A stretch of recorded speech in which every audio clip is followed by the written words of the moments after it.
ದೇವರು ಆಳವಾದ ಸಂಗತಿಗಳನ್ನು ನಿಮಗೆ ಪ್ರಕಟಿಸ್ತಾನೆ. ಆಳವಾದ ಸಂಗತಿಗಳನ್ನು ನಿಮಗೆ ಆತನು ರಿವೀಲ್ ಮಾಡುತ್ತಾನೆ. ಪ್ರಕಟವಾಗಿರುವುದೆಲ್ಲ ಬೆಳಕಿಗೆ ಸಂಬಂಧಪಟ್ಟದ್ದು. ಬೈಬಲ್ ಹೇಳ್ತಾರೆ, ರೈಟ್? ಪ್ರಕಟವಾಗಿರುವುದೆಲ್ಲ ಬೆಳಕಿಗೆ ಸಂಬಂಧಪಟ್ಟದ್ದು. ಆಗ ಕೆಟ್ಟದು ಕೆಟ್ಟದಂತೆಯೇ ಕಾಣುವುದಂತೆ. ಇವತ್ತು ಅನೇಕರಿಗೆ ಕೆಟ್ಟದು ಒಳ್ಳೆಯದಂತ ಕಾಣ್ತಾ ಉಂಟು, ಒಳ್ಳೆಯದು ಕೆಟ್ಟದಂತ ಕಾಣ್ತಾ ಇದೆ. ಕತ್ತಲೆಯಲ್ಲಿ ವ್ಯಕ್ತಿಗೆ ನಿಜ ಸಂಗತಿ ಕಾಣುವುದಿಲ್ಲ, ಇದ್ದ ಕಾಣುವುದಿಲ್ಲ. ಮರ ಇದ್ದರೆ ಮನುಷ್ಯರಿದ್ದಾಗ ಕಾಣ್ತಾರೆ, ಕತ್ತಲೆಯಲ್ಲಿ ಏನೇನೋ ಕಾಣ್ತದೆ. Confusion life. But when light comes, ಆಗ ಕೆಟ್ಟದು ಕೆಟ್ಟದಂತೆ ನಿಮ್ಗೆ ಕಾಣುದು. You can resist that. ಯಾಕೆ ಜನರು ವೆಲ್ಕಮ್ ಮಾಡುತ್ತಾರೆ ಕೆಟ್ಟದನ್ನು ಒಳ್ಳೆಯದು ಕಾಣುವುದಿಲ್ಲ?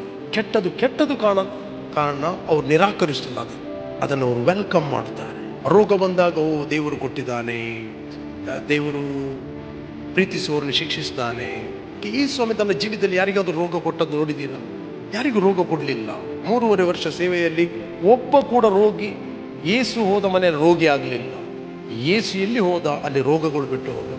ಹೇಗೆ ಹೇಳ್ತೀವಿ ದೇವರು ರೋಗ ಕೊಡ್ತಾರ? ಇಲ್ಲಿ ಇದಕ್ಕೆ ಹೇಳುದು ಕೆಟ್ಟದ್ದು ಒಳ್ಳೇದಂತ ಅಂಗೀಕಾರ ಮಾಡುವಂತ.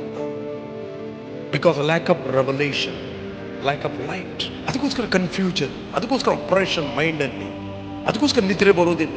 ಏನೇನು ಥಾಟ್ಗಳು ಕೊಡ್ತಾ ಇದೆ, ಏನೇನು ಆಲೋಚನೆಗಳು ಬರ್ತಾ ಇದೆ, ಸಾಯುವಂತ ಆಲೋಚನೆಗಳು, ಜಗಳದ ಆಲೋಚನೆಗಳು, ಹೊಟ್ಟೆ ಕಿಚ್ಚು ಹೊಡೆಯುವ ಆಲೋಚನೆಗಳು, ದುಷ್ಟನ ಪ್ರಾಣ ಬಿಟ್ಟಾಗಿ ಆಲೋಚನೆಗಳು ಬಿಡ್ತಾರೆ.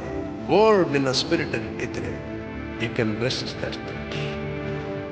ನೀವು ನಿರಾಕರಿಸ್ತೆ. ನಿನ್ನ ಮನಸ್ಸಿಗೆ ಬಂದದ್ದೆಲ್ಲವೂ ನೀನು ಮಾತಾಡೋದಿಲ್ಲ.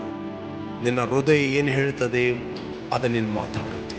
Then you are shining. ನೀನು ಅಂತರದಲ್ಲಿ ಹೇಳುತ್ತೆ. ಕೊರತೆಗಳು ಬಂದಾಗ ಕೊರತೆ ಮಾತಾಡೋದಿಲ್ಲ. My God has met all my need according to his riches and glory. ಕಾಲದ ಲೋಕದಲ್ಲಿ ದೇವದೂತರನ್ನ ಸ್ಟಕ್ ಆದ ಫೈನಾನ್ಸ್ ಅನ್ನು ರಿಲೀಸ್ ಮಾಡ್ತಾರೆ.